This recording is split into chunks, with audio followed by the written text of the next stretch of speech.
हिमालय टेलिभिजनको नियमित कार्यक्रम समय सन्दर्भमा यहाँलाई स्वागत छ। म अमीर कटेल। सत्तारूढ दल नेपाली कांग्रेस अहिले महाधिवेशनको संघारमा छ। भदौ 18 गतेदेखि सुरु भएको वडा अधिवेशन कांग्रेसले अझै सकेको छैन र 13 वटा जिल्लामा मात्रै जिल्ला अधिवेशन सम्पन्न भएका छ र देशका विभिन्न जिल्लाको क्रियाशील सदस्यताको विवादको टुङ्गो अझै पनि कांग्रेसले लगाउन सकिरहेको छैन र केन्द्रीय महाधिवेशनको मिति पनि कांग्रेसले पटक पटक सार्दै आएको छ र पछिल्लो पटक आगामी मंसिर 24 देखि 26 गतेसम्म काठमाडौँमा केन्द्रीय महाधिवेशन गर्ने कार्यतालिका सार्वजनिक गरेको छ र त्यो 24 देखि 26 गतेसम्म पनि केन्द्रीय महाधिवेशन होला त भन्ने प्रश्न पनि उठ्न थालेका छन्, किनकि पटक पटक सर्दै आएको छ कांग्रेस महाधिवेशन र मुलुककै जेठो लोकतान्त्रिक प्रजातान्त्रिक दल दाबी गर्ने कांग्रेस गुट उपगुटमा जेलिँदै गएको छ। गुट उपगुटमा जेलिरहेको यो कांग्रेसभित्र युवा नेतृत्व के गरिरहेको छ? अब गुटभन्दा माथि उठेर कांग्रेसलाई गतिशील सुदृढ बनाउन युवा नेतृत्वको भूमिका के हुनुपर्छ र अबको महाधिवेशनबाट कांग्रेसको नेतृत्व कस्तो आउँछ र सँगसँगै नेपाली कांग्रेस सत्तारूढ दल पनि भएको नाताले अहिले विभिन्न समस्यामा सरकार फसिरहेको छ। यसको कारण के, सरकारको योजना र प्राथमिकता के हुनुपर्छ, यिनै विषयमा केन्द्रित रहेर आज हामी कुरा गर्छौं र आज हामीसँग स्टुडियोमा हुनुहुन्छ नेपाली कांग्रेसका युवा नेता तथा नेवी संघका पूर्व अध्यक्ष नयन सिंह महर। स्वागत छ यहाँलाई कार्यक्रममा। धन्यवाद। जुन अब केन्द्रीय महाधिवेशनको मिति पटक पटक सर्दै आएको छ कांग्रेसको, लगभग 6 पटक सरिसक्यो। अब मंसिर 24 देखि 26 गतेसम्म गर्ने भन्नुभएको छ। त्यही मितिमा हुन्छ कि फेरि कहिले सर्छ यो? हामीसँग समयको पनि सुविधा छैन। तल्लो लेभलबाट जस्तै 64 जिल्लाको स्थानीय जो हाम्रो कमिटी छ अथवा वार्ड कमिटी छ, सबैको अधिवेशन सम्पन्न भइसकेका कारणले पनि नेता कार्यकर्ताको प्रेसरको जो चाहना, नेतृत्वका लागि जो तीव्र इच्छा छ, त्यसको दबावले पनि योभन्दा बाहिर गएर महाधिवेशन स्थगित गर्ने, यसलाई लिक आउट गर्ने अवस्था छैन। यो दबाव भनिरहँदाखेरि कतै यो महाधिवेशन ढिलाइ गर्नु, तोकिएको कार्यतालिकामा नहुनुको पछाडि चाहिँ खास कारण चाहिँ के जस्तो लाग्छ? नेतृत्वकै कमजोरीले गर्दा हो या मिलेमतो छ सबैको? खास कारण मिलेमतो भन्दा पनि नेपाली कांग्रेस केन्द्रीय समितिको समग्र पर्फर्मेन्सको कारणले, उसले समयमै यी विषयवस्तुमा ध्यान नदिएका कारणले 4 वर्षभित्रै सदस्यता वितरण गएर रोक्नुपर्ने भन्ने प्रावधान छ, वैधानिक प्रावधान। हामीले 4 वर्षपछि मात्रै खुला गर्छौँ भनेको यसमा फेरि एउटा नेताले, एउटा एकजना व्यक्तिले मात्रै हो कि समग्र केन्द्रीय समितिको सर्वसम्मत निर्णयले महाधिवेशन सार्दै गयो, यसका प्रोसेसहरू उल्लङ्घन गर्दै गयो। त्यसकारणले महाधिवेशन सर्नुका पछाडि नेपाली कांग्रेस केन्द्रीय समितिमा रहेका समग्र नेतृत्वगणको कतै न कतै त्यसका प्रतिको उदासीनता नै प्रमुख कारण हो कि जस्तो लाग्छ। भनेपछि अब यो लगभग कांग्रेसको वैधानिकता नै सङ्कटमा पर्यो भनेर आवाजहरू उठिरहेका छन् र कांग्रेसको वरिष्ठ नेता रामचन्द्र पौडेलले यो चाहिँ निर्वाचन आयोगको निगाहमा बाँचेको छ अहिले कांग्रेस भनेर भनिरहँदाखेरि यो ढिलाइ, यो अनिश्चितता चाहिँ किन कांग्रेसमा? मेरो सबै नेताहरूको प्रति मेरो सम्मान छ, तर मैले यहाँलाई भने जति पटक निर्वाचन सार्दै गएको छ त्यति पटक सबै नेताहरूको सहमति अनुसार अगाडि बढेको हामीले देखिरहेछौँ। तर यहाँले भनेको कुराको ठ्याक्कै उत्तर खोज्ने हो भने निर्वाचनबाट अलिअलि भाग्न खोजेको लिडरसिपले किन होला भन्नुहुन्छ भने 127 सदस्यीय केन्द्रीय समिति छ। कसैलाई पनि फेरि मेरो वर्चस्व बरकरार रहने अथवा त्यसको प्रोग्रेस, त्यसको उन्नति हुने, त्योभन्दा माथि जम्प गर्ने जो इच्छा छ त्यो पूर्ति नहुने कि भन्ने शङ्का कहीँ कतै होला। त्यसकारणले मेरो परिस्थिति सुध्रिन्छ कि आज 2 महिना पछि सुध्रिन्छ कि भन्ने, जस्तै त्यो मैले यसलाई उसँग जान्छु, यो चाहिँ नपढ्ने विद्यार्थीले 2 महिना मेरो सेड्युल आइसकेको हुन्छ परीक्षाको, 2 महिना सर्दियो भने तयारी गर्छ भन्छ, 2 महिना त सर्छ पनि कुनै कारणले, फेरि 2 महिना गइसकेको हुन्छ तयारी पुरानो अवस्थामा झन् त्योभन्दा बिग्रिन्छ। त्यस्तो अवस्था हो कि जस्तो मलाई लाग्छ। भनेपछि नेतृत्व तह, कांग्रेसको माथिल्लो तहमा जो रजगज गरेर बसिरहेका छन् उनीहरूलाई डर छ कतै महाधिवेशनपछि फेरि त्यही पोजिसनमा आफू नहुने। स्वाभाविक त्यसको सेक्युरिटी, त्यसको सुरक्षा हुन्छ कि हुँदैन भनेर पनि विश्लेषण भएको होला। तर मैले यहाँलाई अनुरोध के गर्न चाहन्छु कि अब ती सबै विषयहरू सकिए, महाधिवेशन नगर्ने, महाधिवेशन नचाहने भन्ने जो हिजोको प्रश्न थियो, हिजोका जति प्रश्नका उत्तरहरू खोजिनु पर्थ्यो त्यो सकियो। अब हामी 14औं महाधिवेशन सम्पन्न गर्नका लागि हाम्रा सबै क्रियाकलापहरू अगाडि बढाउँदैछौँ। मलाई आज जानकारी भएअनुसार आज बाँकी रहेको 2-3 जिल्लाको पनि सक्रिय सदस्यताको सम्पूर्ण विवाद समाप्त भएर आज चाहिँ जिल्ला जिल्लामा सबै नामावली पठाइन्छ। त्यस पछाडि हाम्रो निर्वाचन समितिले दिएको सेड्युल अनुसार हामी निर्वाचनको प्रोसेसमा जान्छौँ र तोकिएको समयभित्र मङ्सिरको महिनाभित्र जसरी हामीले महाधिवेशन तोकेका छौँ यो सम्पन्न गर्नुपर्ने हामी वैधानिक नेपालको संविधान र नेपाली काङ्ग्रेसको विधानको बाध्यात्मक अवस्थामा छौँ। नेपालको संविधानले दल दर्ता सम्बन्धी गरेको व्यवस्थाले जुन कार्यादेश हामीलाई दिएको छ त्यसका लागि एउटा कार्यादेश भनेको महाधिवेशन सम्पन्न भएको हुनुपर्नेछ भन्ने छ। हामी निर्वाचनको मुखमा छौँ, राष्ट्रिय सभाको चुनाव छ, स्थानीय तहको चुनाव छ। त्योभन्दा अगाडि फेरि हामीले दल दर्ता प्रोसेसमा जानुपर्छ। दल नवीकरण नयाँ दर्ताका लागि यो प्रोसेस भएको अनिवार्य मानिन्छ। यसकारण पार्टीको वैधानिकताका लागि पनि र नेपाली काङ्ग्रेस फेरि हामी आवधिक चुनावमा विश्वास गर्ने पार्टी भएका कारणले पनि नेपाली काङ्ग्रेसलाई सम्झिने भनेको त मैले बारम्बार भन्ने गर्छु अधिकारकै विषयमा हो। देशी विदेशी अथवा जसले पनि नेपाली काङ्ग्रेसलाई कहिलेकाहीँ समस्या पर्यो आफ्नो अधिकारका विषयमा भने अहिले मलाई सहयोग कसले गर्छ भन्दाखेरि काङ्ग्रेसले गर्छ भनेर मान्छे सोचिरहेको हुन्छ। त्यो पार्टीको त्यो भनेको अधिकार भनेको डेमोक्रेसी प्रजातन्त्रसँग सम्बन्धित छ। प्रजातन्त्र भनेको आवधिक निर्वाचनसँग सम्बन्धित छ। त्यसकारण नेपाली काङ्ग्रेसको चरित्र बचाइराख्नका लागि पनि हाम्रो प्रजातान्त्रिक जो हाम्रो चरित्र छ त्यो चरित्र जनतालाई जस्ताको तस्तै ऐनामा देखाउनका लागि पनि आवधिक चुनाव त फेरि हाम्रा भित्रको त समयमै हुनै पर्यो नि। अब भाग्न सक्ने त्यहाँबाट कहीँ जान सक्ने हामी अवस्थामा छैनौँ। महाधिवेशन भव्य रूपले सभ्य रूपले र नेपालको इतिहासमा यो पहिलो पटक 167 सदस्यीय नेपाली काङ्ग्रेसको केन्द्रीय कमिटी बन्दैछ। प्रोभिन्सियल प्रदेशमा महाधिवेशनले प्रदेश कमिटी निर्माण गर्दैछ। 330 क र ख प्रदेशका छन्, 165 सङ्घीय प्रदेशको निर्वाचन क्षेत्रको कमिटी, 753 पालिका, 6743 वार्डमा नेपाली काङ्ग्रेस अब सङ्गठित रूपले आफूलाई अगाडि बढाउँदैछ। के नयाँ एजेन्डा र नयाँ तरङ्गित हुने मुद्दाका विषय पनि नेपाली काङ्ग्रेसको यो महाधिवेशनमा उठ्छ होला। महाधिवेशनबाट विधान संशोधनका विषयहरू, कि सामरिक नेतृत्व कसरी चुन्ने, कुन कुन प्रोसेसमा लैजाने भन्ने थुप्रै विषयहरू हाम्रा एजेन्डामा आउँछन्। त्यसकारणले हामीले यो नेपाली काङ्ग्रेसलाई मैले अस्ति नै एउटा सानो नारा कोट गरेका थिएँ, 14औं महाधिवेशनको कार्यभार सशक्त काङ्ग्रेस र बहुमतको सरकार, काङ्ग्रेसलाई सशक्त बनाएर एउटा जीवन्त पार्टी बनाएर त्यो पार्टीले भोलि बहुमतको सरकार निर्माण गर्ने र सरकारमा गइसकेपछि काङ्ग्रेसको जो घोषणापत्र छ, काङ्ग्रेसको प्रजातान्त्रिक समाजवादको जो अवधारणा छ त्यसलाई मूर्त रूप दिएर जनताको पक्षमा काम गर्ने, समृद्ध नेपाल निर्माण गर्ने जुन सपना हामीले साँचेका छौँ कार्यान्वयन भएको छैन, त्यो समृद्ध नेपाल पुरा गर्ने सशक्त पार्टीको सरकार बनाउने र त्यसले अनि देशमा अमन चयन काम गर्ने प्रोसेसमा अब नेपाल अगाडि बढ्छ। नेपाली काङ्ग्रेसको 14औं महाधिवेशन यस सवालमा कोसेढुङ्गा साबित हुन्छ भन्ने हामीलाई विश्वास छ। तपाईँले यो भनिरहँदाखेरि अब संविधान अनुसार जुन तोकिएको मितिमा महाधिवेशन गर्न सकेन, अब भदौमा वडा अधिवेशन सुरु गरेर 2-3 महिना केन्द्रीय महाधिवेशन लम्बायो, कार्यतालिका फेरेको फेरि छ काङ्ग्रेसले र अन्य दलहरूले आरोप लगाइरहेका छन्। मुलुककै जेठो दाबी गर्छ काङ्ग्रेसले, आफूलाई प्रजातान्त्रिक हुँ भन्छ, तर तोकिएकै मितिमा महाधिवेशन गर्न पनि सक्दैन भनेर। अझै अन्य दलका शीर्ष नेताहरूले त काङ्ग्रेस बुढो भयो, अशक्त भयो, असक्षम भयो महाधिवेशन गर्न, अब सक्दैन भनेर आरोप लगाइरहेका छन्। 2 वर्ष अगाडि जस्तो लाग्छ मलाई, महामारीभन्दा अगाडि कोजाग्रत पूर्णिमाको दिन नेपाली काङ्ग्रेसको सानेपाको केन्द्रीय कार्यालयमा शुभकामना आदान प्रदान कार्यक्रम थियो। अहिलेकै नेपाल कम्युनिस्ट पार्टी एमालेका अध्यक्ष केपी ओली, अहिले समाजवादीका अध्यक्ष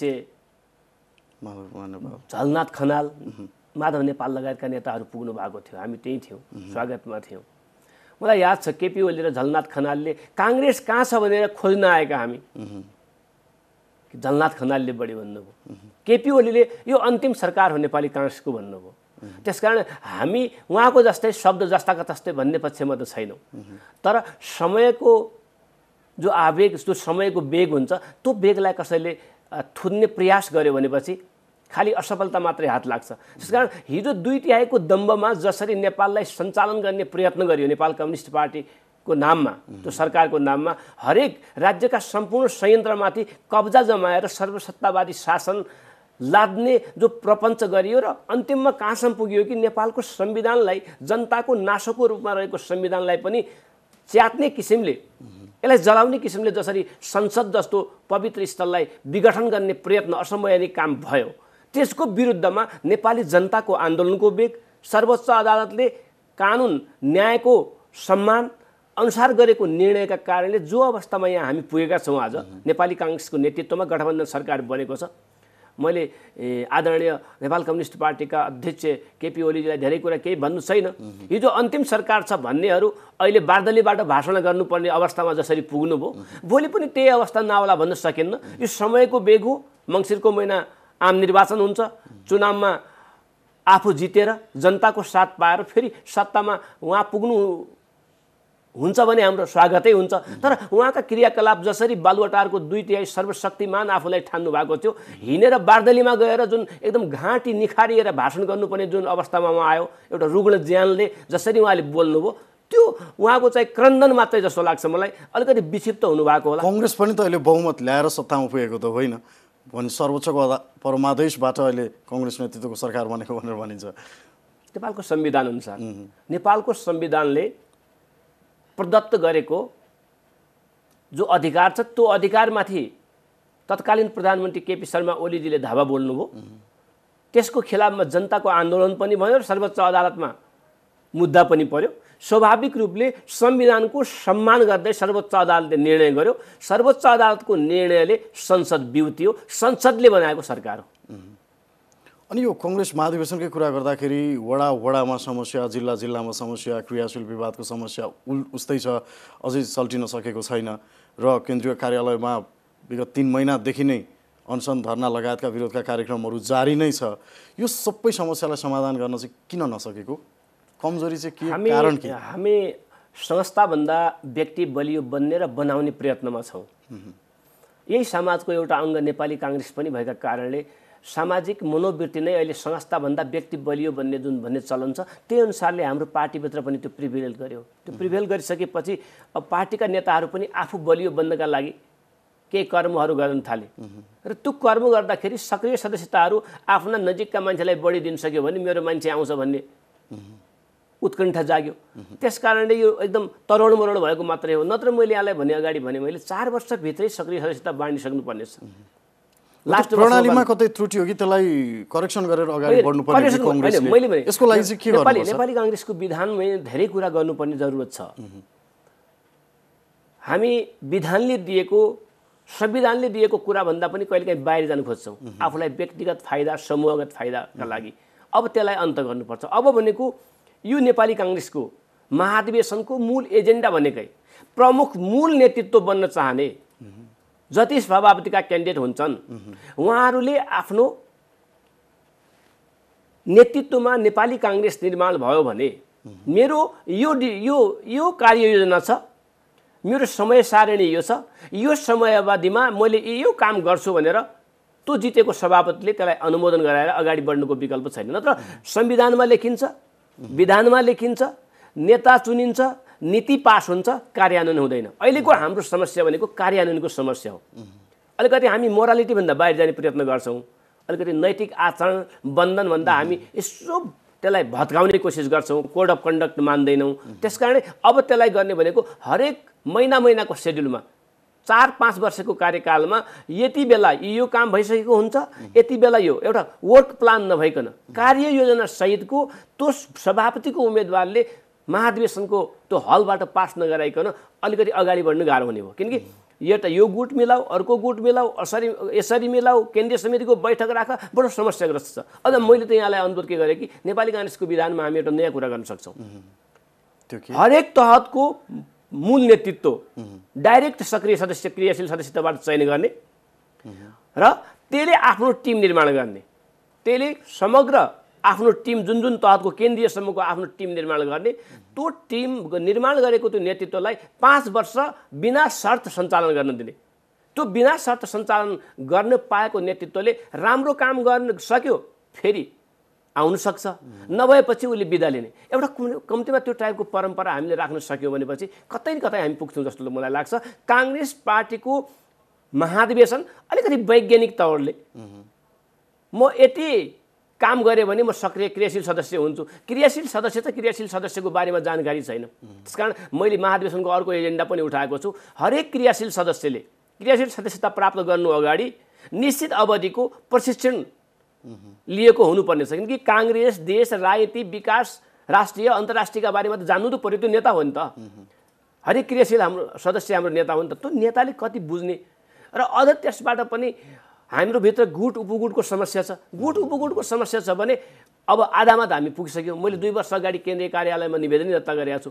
यदि गुट नै समस्या हो भने गुटलाई कम गर्नका लागि एउटा ठाउँमा हामी जान सक्छौँ। त्यो भनेको तल्लो टोल कमिटीबाटै केन्द्रीय महाधिवेशनसम्मका जति हाम्रा संरचनाहरू तहगत छन् ती तहगत संरचनामा चुनाव लड्दाखेरि गुट निर्माण गर्न नपाइने, फलानाको समूह भनेर स्लिम बाँड्न नपाउने र उसले चाहिँ स्वतन्त्रपूर्वक तरिकाले चुनाव लड्ने, पार्टीको इन्टरनल चुनावमा जो जित्छ जो हार्छ अब भित्रभित्रै आफ्नो लाइक र डिसलाइक होला, यसलाई मन पराउने यसलाई नपराउने आफ्नो कुरा हुन्छ। तर हामी तल्लो वडाबाट केन्द्रसम्म हामी 7-8 तहमा हामी चुनाव गुटबाट लडाउँछौँ।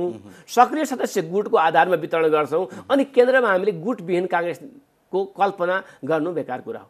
त्यसकारणले यो गुट अन्तका लागि योभन्दा दोस्रो विकल्प छैन भनेर मैले कुरा राखेका थिएँ। अब त्यसमा खासै सुनवाई हुन सकेन। यद्यपि भोलिको एजेन्डा पनि त्यो भन्छ।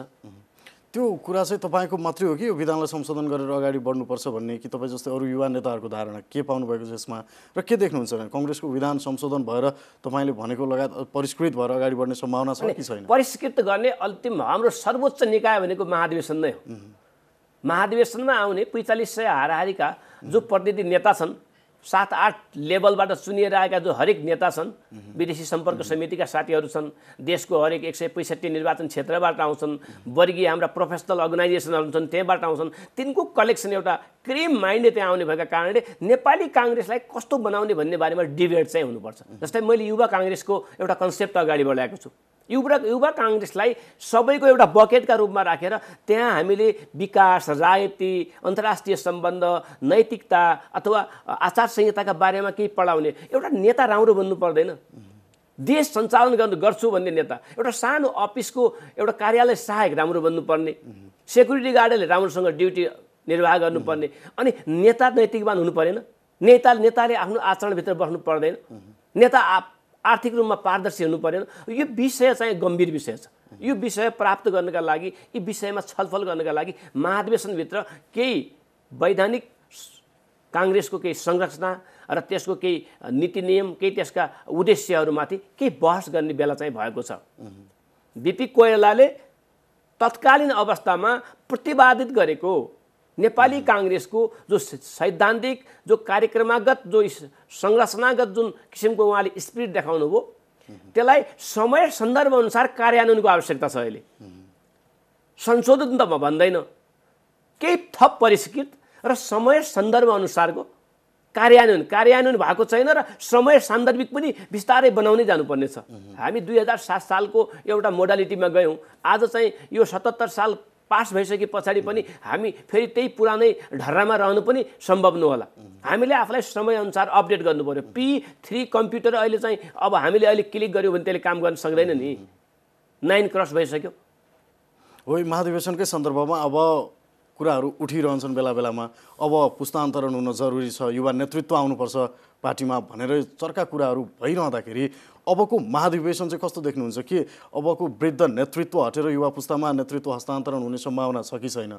काङ्ग्रेसलाई सुदृढ बनाउन त्यो अपरिहार्य छ कि छैन? के देख्नुहुन्छ अबको महाधिवेशन?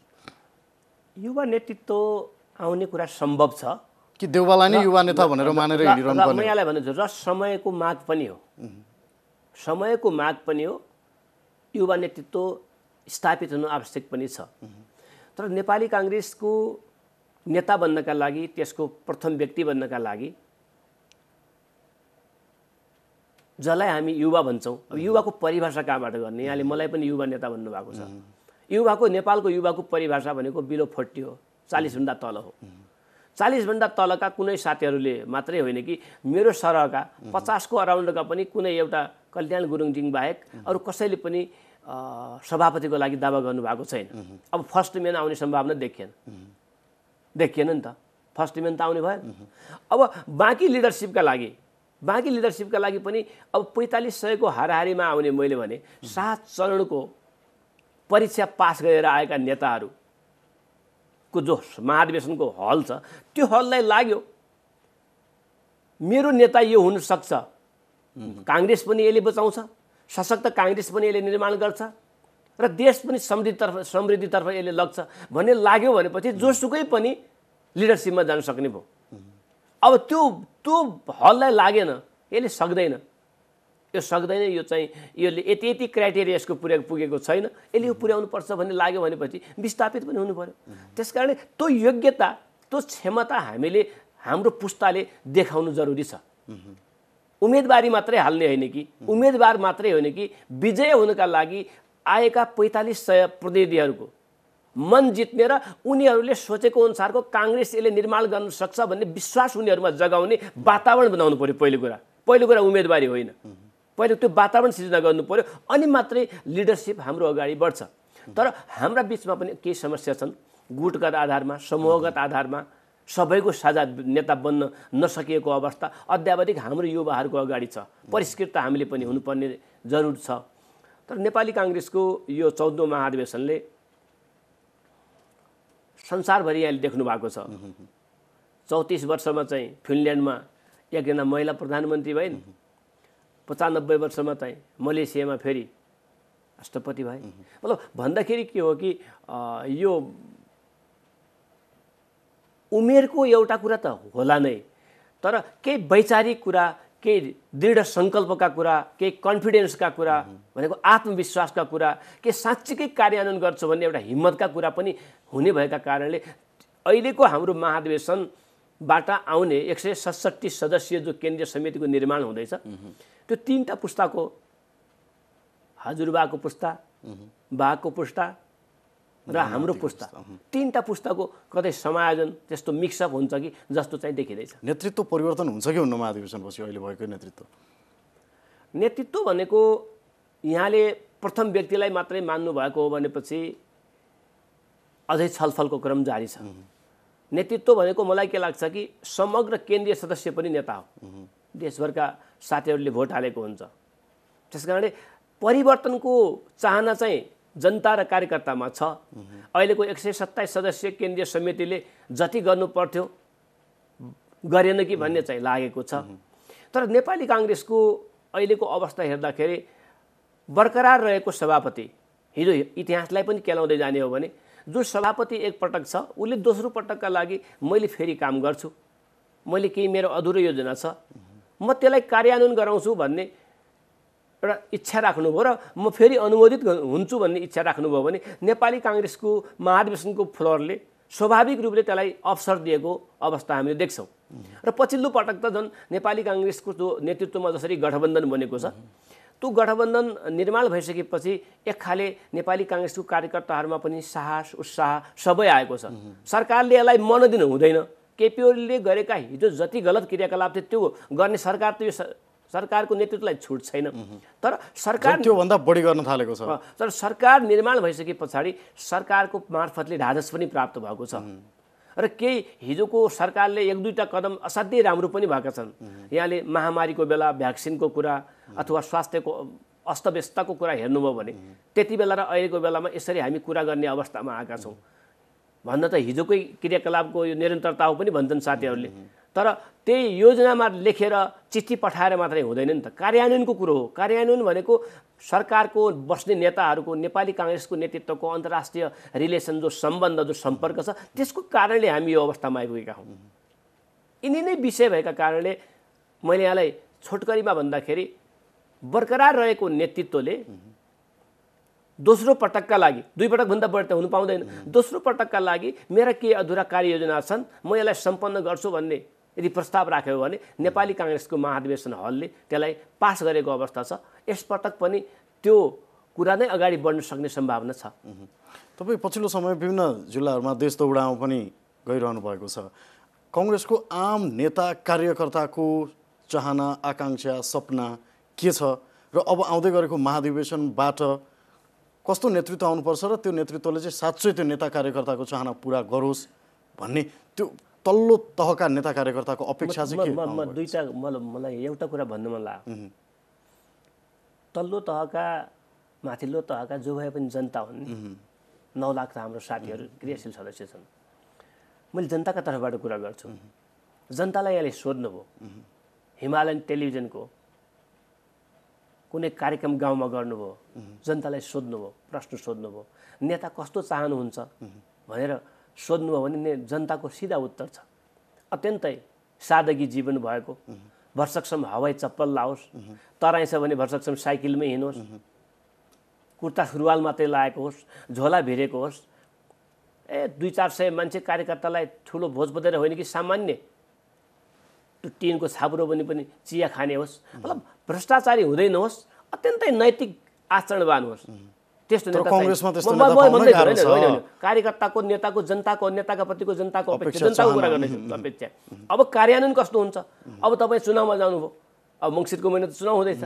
अब चुनावमा हामी गयौँ भनेपछि हवाई चप्पल लगाएको, साइकलमा चढेको, 100 लुगा लगाएको, जीर्ण शरीर भएको, धुलोले हिँडिरहेको तराईकै मानव कुरा गरौँ, त्यो व्यक्ति कुनै टोलमा भोट माग्न गयो भने कतिले भोट दिन्छन्? यस्तो पनि नेता हुन्छ? न मोटरसाइकल छ, न गाडी छ, मान्छे अर्कोको यत्रो पुरा धुलाम्य छ, उता उसले खसी काटिसक्यो, उता उसले राँगनै काटिसक्यो, जम्मै भोज भतेर दायाँ बायाँ नारा जुलुस हजारौँको, जिन्दाबाद मुर्दाबाद, पुलिस गाडी घोडा जम्मै। अनि यसलाई कसले भोट दिन्छ? यस्ता पनि नेता हुन्छन्। त्यही जनताको उत्तर। त्यो जनताले भोट हाल्ने बेला त्यसलाई दिँदैन क्या। हाम्रो सामाजिक समस्या हो यो। त्यही जनताका प्रतिनिधि पात्र, तिनकै छोरा, तिनकै भाइ, तिनै हामी पनि हो नि।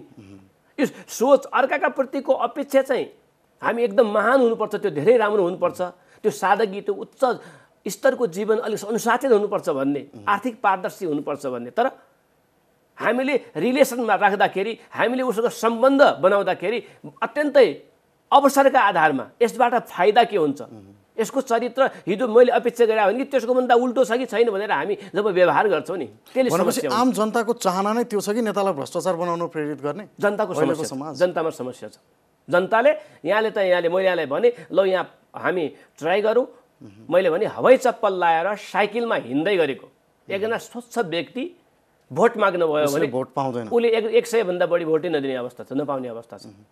त्यो सामाजिक जो चिन्तन अहिले निर्माण भएको छ नि, व्यक्ति बलियो भन्ने, समाजभन्दा पनि, साझा संस्थाभन्दा पनि व्यक्तिकै प्रोपर्टी बढी हुनुपर्ने भन्ने जो चिन्तन छ, त्यसैको एउटा कडी नेपाली काङ्ग्रेस पनि भएका कारणले नेपाली काङ्ग्रेसभित्र पनि हामी नेता कस्तो चयन गर्नुपर्छ भन्दाखेरि 9 लाख सक्रिय सदस्यलाई सोध्नुभयो, अथवा अहिले 6743 वडाबाट आउने 1,60,000 भन्दा बढी प्रतिनिधि जो क्षेत्रीय अधिवेशनका लागि आउँछन्, उहाँलाई सोध्नुभयो भने यही उत्तर हो। अत्यन्तै सादगी, एकदम प्रष्ट विचार भएको, पैसा करप्सन गर्दै नगर्ने, पुरै एकदम स्वच्छ पारदर्शी मान्छे, इमान्दार, नैतिकता भएको।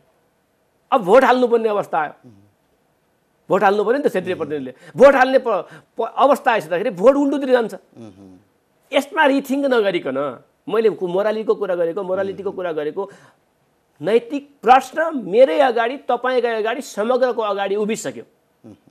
त्यो नैतिक प्रश्न आफैलाई गरेर त्यसको उत्तर खोज्यो भनेपछि काङ्ग्रेस पनि बन्छ, देश पनि बन्छ, समाज पनि बन्छ, नत्र समस्या छ। हामीले केही आफैबाट आफैलाई परिष्कृत चाहिँ गर्नु जरुरी भइसकेको छ। अब तपाईँकै कुरा गरौँ, नेभी सङ्घमा लामो सक्रियपूर्वक राजनीति गर्नुभयो, विभिन्न आन्दोलनहरूमा सरिक हुनुभयो, अहिले पनि कङ्ग्रेसको सक्रिय राजनीतिमै हुनुहुन्छ।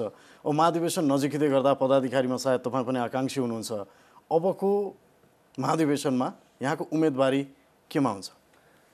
मैले यहाँलाई अगाडि पनि भन्दै थिएँ, हाम्रो पुस्ता सम्पूर्ण जिम्मेवारी लिनका लागि योग्यताको हिसाबले पनि, अब त अनुभवको हिसाबले पनि र समयकाल परिस्थितिको हिसाबले पनि तयार भइसकेका छ।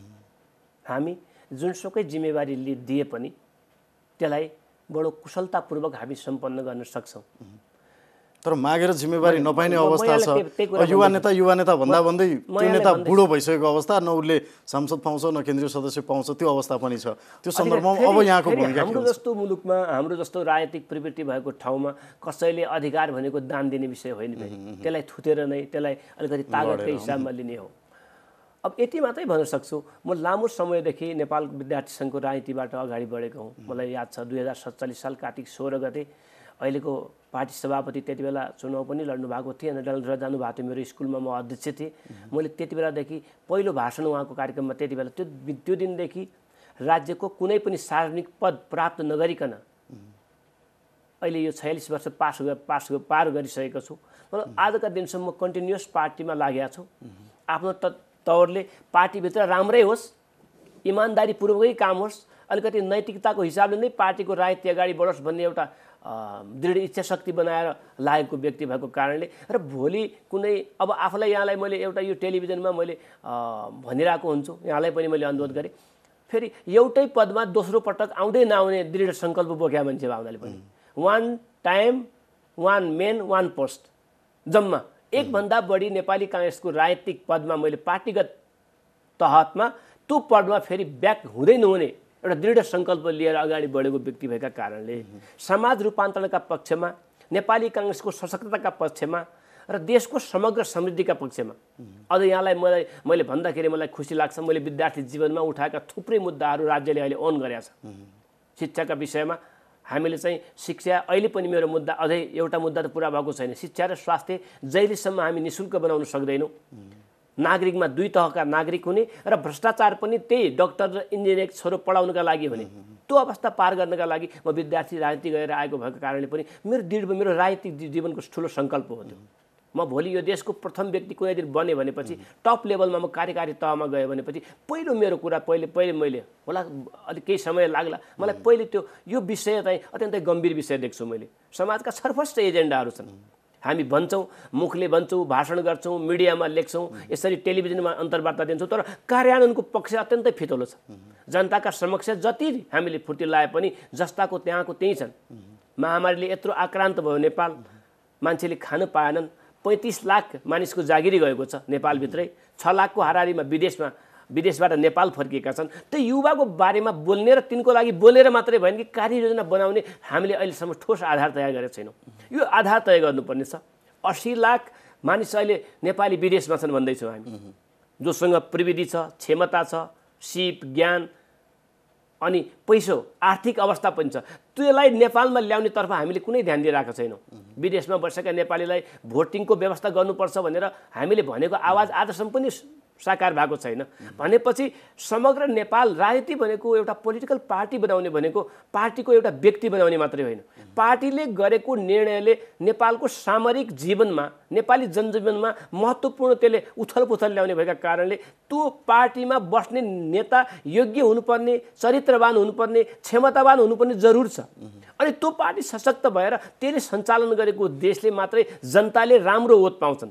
अबको कङ्ग्रेस महाधिवेशनमा र महाधिवेशनपछि नयन सिंह महरको भूमिका के रहन्छ? नेपाली काङ्ग्रेस केन्द्रीय समितिको निर्वाचनमा आफूलाई तयार गरेको छु। देशभरि 77 जिल्ला 2 राउन्ड साथीहरूसँग छलफल गरेर आएको छु। फेरि अहिले समन्वय सम्पर्कमा बसिरहेको छु। साथीहरूको चाहिँ फिडब्याक, उहाँहरूको राय परामर्श लिँदैछु। विदेशी सम्पर्क समितिका साथीहरूसँग दैनिक म चाहिँ सम्पर्कमा छु। नेपाली काङ्ग्रेसलाई अझ ब्याकबोनको रूपमा काम गर्नुपर्छ भनेर, नेपालको डेमोक्रेटिक प्रोसेस, प्रजातान्त्रिकरणको सवाल अलिकति कमजोर भएको छ भनेर हामीले केही 20-30 जना युवा साथीहरू मिलेर, यति एक बेला त 30 जना सभासद मात्रै पनि थिए, हामीले एउटा स्कुल अफ डेमोक्रेसी भनेर एउटा क्याम्पेनिङ गरेका छौँ। 33 वटा देशभन्दा बढीमा चाहिँ हामीले चाहिँ त्यहाँको प्रबुद्ध साथीहरू, त्यहाँको डाक्टर, इन्जिनियर, त्यहाँको प्रविधियुक्त साथीहरू, यिनीहरूलाई हामीले त्यहाँ सम्पर्कमा राखेका छौँ। 77 जिल्ला त्यसको गठन भएको छ, 7 प्रदेशमा छ। हामीसँग अहिले मलाई लाग्छ चान्चुन 50,000 भन्दा बढीको चाहिँ एउटा चाहिँ मजदुरदेखि किसानदेखि प्रबुद्ध हाम्रो बौद्धिक लेभलको साथीहरूको एउटा जमात तयार भएको छ। त्योसँग पनि छलफल गर्दैछौँ हामीले। त्यसलाई मैले यहाँ बोल्नु जरुरी थिएन। मैले स्कुल अफ डेमोक्रेसीलाई हामीले जहाँ सिक्न र सिकाउनु पाइन्छ स्कुल अफ डेमोक्रेसी भन्ने एउटा क्याम्पेनिङ अगाडि बढाएका छौँ। त्यसका माध्यमले पनि साथीहरू जोडिएका छन्। सबैको छलफल, सबैको एउटा फिडब्याकलाई लिएर अनि निर्णय गर्ने बेलामा ठ्याक्कै निर्णय गरिन्छ। तर एउटा कुरा निर्णय भइसक्यो, केन्द्रीय समितिका लागि मेरो आफ्नो तयारी, आफ्नो उम्मेदवारी रहन्छ नै, त्यसमा समस्या नै भएन। नेपाली काङ्ग्रेसको केन्द्रीय समिति 14औं महाधिवेशनको केन्द्रीय समितिको म एउटा उम्मेदवार हुँ। उम्मेदवार के हुन्छु भन्ने कुरा स्पोर्ट जो महाधिवेशनको जो थलोमा 4500 साथीभाइहरू आउँछन् उहाँहरूसँग छलफल गरेर पनि हुन्छ। हुन्छ, कार्यक्रमको अन्त्यतिर आइसकेका छौँ हामी। अन्त्यमा अब तपाईँकै पार्टी नेतृत्वको सरकार छ। अब यो सरकार विभिन्न विवादमा फस्दै गएको छ, यो आम जनताले देखिसकेका छन्। र अर्को सँगसँगै अब चुनाव पनि लगभग नजिकै छ, आम चुनाव। अब पार्टी सभापति शेरबहादुर देउवालाई लागेको आरोप के छ भने देउवाले पार्टीलाई कमजोर बनाए। काङ्ग्रेसको समस्या भनेकै देउवा हो। 5 पटकसम्म प्रधानमन्त्री हुनुभयो, योभन्दा अघिल्ला प्रधानमन्त्री काल खासै सम्झन लायक छैन भनेर आलोचना पनि भइरहन्छन्। अबको चुनावमा तपाईँले काङ्ग्रेसको भविष्य कस्तो देख्नुहुन्छ? र सँगसँगै अब यो नयाँ व्यवस्थाप्रति आम जनताको निराशा बढिरहेको छ। अब सङ्घीयतालाई खारेज गर्ने आवाजहरू उठिरहेका छन्। केही साना पार्टीहरू भए पनि त्यो मुद्दालाई उठाइसकेका छन् र धर्मनिरपेक्षतालाई जनमत सङ्ग्रहमा लैजाउँ भन्ने आवाज उठिरहेको छ। र यसमा चाहिँ काङ्ग्रेसको धारणा फेरिन्छ कि के हुन्छ? र सँगसँगै तपाईँले प्रत्यक्ष निर्वाचित राष्ट्रपतिको पनि मुद्दा उठाउनु भएको थियो। यो विषयमा चाहिँ अब काङ्ग्रेस समग्र रूपमा अबको चुनावमा कसरी अगाडि बढ्छ? अब नेपालको संविधान, कुनै पनि देशको संविधान भनेको तत्कालीन आवश्यकतामा भर परेर त्यसलाई गतिशील बनाउँदै लैजाने कुरा हो। जनताको भरमा धेरै कुराहरू परिवर्तन हुन्छ। नभए त 2004 सालको पद्म शमशेरको त्यही कानुनले नै काम गरिरहेको थियो। आज धेरै चेन्ज भएका छन्, विभिन्न विधान संविधान आए, फेरि चेन्ज हुन्छन्। खालि मैले भन्न खोजेको कुरा के थियो कि अहिलेको अवस्था एउटा सांसद जित्नका लागि हाराहारी 5 करोड खर्च भयो भने तमाम माननीय साथीहरू दाइहरूलाई हामी देख्छौँ। कोही त खर्च गरेर पनि हार्नुभयो। त्यो प्रवृत्तिको चुनावबाट जितेको एकजना सांसद फेरि 5 वर्षपछि त अर्को चुनाव आउँछ, 5 करोड फेरि चाहिन्छ, 10 करोड पैसा चाहियो। 10 करोड एउटा कार्यकालका लागि पैसा चाहिने हाम्रो राजनीतिक प्रबन्ध भएको मुलुकमा त्यो सांसदले विकासको राजनीति गर्छ कि त्यसले पोलिसी मेकिङ गर्छ कि त्यति नीतिगत रूपमा जनतालाई केही सहयोग गर्छ अथवा आफ्नो त्यो पैसा असुल गरेर काम गर्छ? जनताको लागि बलियो पुल बनाउँछ अथवा त्यहाँबाट त्यसले कमिसन लिन्छ? बाध्यात्मक परिस्थितिमा पर्यो। त्यो तपाईँ र म सांसद भयो भने पनि हाम्रा अगाडि पनि या त राजनीति छोड्नु पर्यो, या त जसरी बगेको छ, खोला जसरी बगेको छ त्यसै बग्नु पर्यो। त्यो अवस्था आएका कारणले कतै न कतै संसदलाई मन्त्री बाहिरबाट पनि बन्ने प्रावधानतिर ल्याउनु पर्यो, या त कार्यकारीको प्रबन्ध भएर पनि मुलुकहरू चलेकै छन्, त्यसमा पनि एकदम ठुलो उथलपुथल भइहाल्छ भन्ने पनि भएन। मैले जोड्नु खोजेको विषय चाहिँ सांसदको चुनाव, सांसद सर्वेसर्वा हुने, सांसद मन्त्री बन्नुपर्ने, सांसदले चाहिँ त्यो मन्त्री बनेर 3 महिनामै त्यसले करोडपति बन्नु पर्ने भन्ने जो एउटा हाम्रो चाहिँ मनोविज्ञान छ, त्यसलाई तोड्नका लागि मन्त्रीमण्डलबाट सांसदलाई अलिकति फुस्काइदिने हो कि अथवा बाहिरबाट एक्सपर्टलाई पनि ल्याएर मन्त्रीमा राख्न सकिने हो कि भन्ने एउटा नयाँ कुनै कन्सेप्ट चाहिँ खोज्नु जरुरी छ भन्ने मलाई लागेको छ।